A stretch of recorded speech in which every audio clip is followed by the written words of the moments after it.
রুম্পা মণ্ডল, আশা কর্মী। তো আজ এই গ্রামে, বাঁকুড়া জেলায় গঙ্গাজল ঘাটিতে কারা আছেন? মমতা বন্দ্যোপাধ্যায় নেতৃত্বাধীন সর্বভারতীয় তৃণমূল কংগ্রেস পাশে এসে দাঁড়িয়েছে। এখনো শাসক দল বিজেপি থেকে কেউ কিন্তু এই গ্রামে এই পরিবারের পাশে এসে দাঁড়াননি।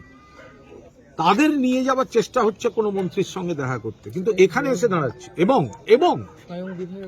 এবং যাদেরকে বিজেপি রাজ্য বিধানসভায় তথাকথিত বিরোধী স্বীকৃতি দিয়েছে, বিজেপির বিটিং, বিজেপির দালাল, তারা আজকে যখন মমতা বন্দ্যোপাধ্যায়ের নির্দেশে দোলা সেন, কুণাল ঘোষ বাঁকুড়া জেলায় মৃতার বাড়িতে আশাকর্মীদের পাশে,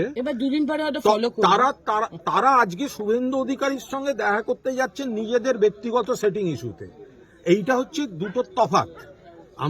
তারা আজকে বলছে এসআইআর, ওগুলো নিয়ে আমরা সরব, তার জন্য বিধানসভাও আছে।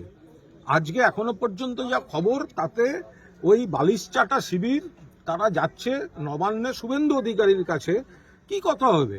সব নিজেদের ব্যক্তিগত অঙ্কের, কি করে তারা থাকবেন, একটা পরিষদীয় অঙ্কে অস্তিত্বের সংকটে পড়েছেন, তারা নিজেদের করতে যাচ্ছেন। কাहीं পে নিগাহে কাहीं পে নিশানা।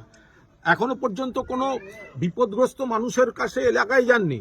যেদিনকে মমতা বন্দ্যোপাধ্যায়ের নির্দেশে সর্বভারতীয় তৃণমূল কংগ্রেসের দোলা সেন, কুণাল ঘোষ বাঁকুড়ায় আশাকর্মীর পরিবারের গ্রামে দাঁড়িয়ে রয়েছে, সেদিনকে এরা নিজেদের অঙ্কে কলকাতায় বসে সেটিং অঙ্কে ওখানে যাচ্ছে। ফলে আসল বিরোধী কারা, মানুষের পাশে কারা থাকেন, মমতা বন্দ্যোপাধ্যায়ের স্রোতই থাকেন, সেটা আজকে আরেকবার প্রমাণিত।